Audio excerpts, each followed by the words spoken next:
Well, guys, this is not, and I mean not, looking good. Let's break down the disappointing box office projections for the upcoming MCU sequel, The Marvels, and whether these disappointing numbers are going to hold up in the long run.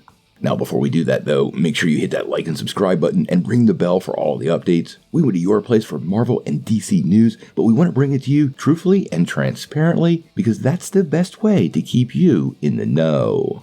Well, on social media in the last week or two, there has been a ton of buzz surrounding the Marvels. A fairly impressive final trailer, some serious buzz about big cameos showing up in this story, as well as it being very important to the future of the MCU. So many of us, myself included, were expecting the projections on the Marvel to go up. But unfortunately, quite the opposite is happening, and this movie is in trouble.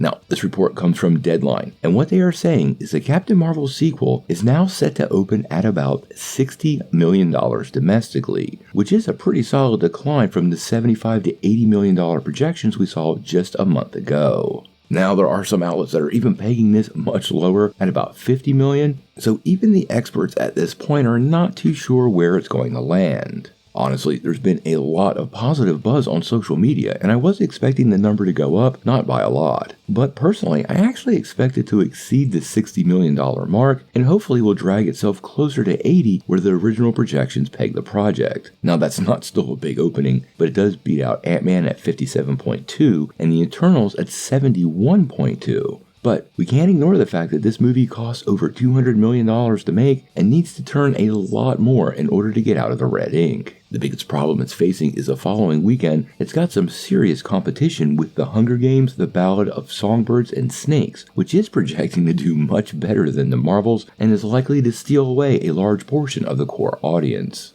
This absolutely begs the question of why Marvel Studios didn't just bring the Marvels 1 week forward to November the 3rd. This would have given the movie 2 weeks to breathe without a lot of competition, and last weekend nothing was really on fire at the box office, and the movie would have done just as well. Your guess is as good as mine. Now, overseas, the Marvel is eyeing about an $80 million debut, so that should give it somewhere between $140 and $160 million for opening weekend. Now, unfortunately, that's below the Eternals, which was at 160, and even Black Widow, which was at 148. And Black Widow was released in theaters and on Disney Plus during the pandemic. The first signs of how the movie is going to do we'll find out from the pre-sales and the Thursday night screenings. If those Thursday night screenings don't do very well, that could actually impact the overall weekend with such low numbers pretty strongly. So by Saturday morning, we'll probably have a good idea of what's happening here.